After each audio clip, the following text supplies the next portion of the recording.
Hey guys, Tanisha here. So I'm going to show you guys how to upgrade your bathroom on a budget using these lights from the dollar store. I think they're about $4 and these are super duper bright and they only use a couple batteries.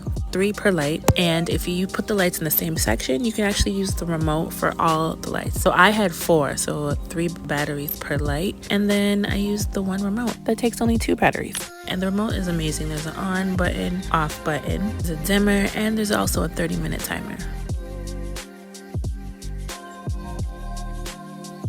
So all you have to do is put the batteries in, the remote and the light, put the adhesive that it comes with on where you want it to go, and twist the light onto the backing and you're done.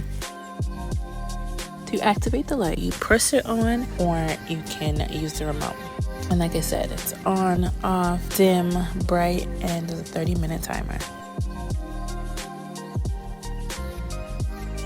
This makes such a difference in the bathroom.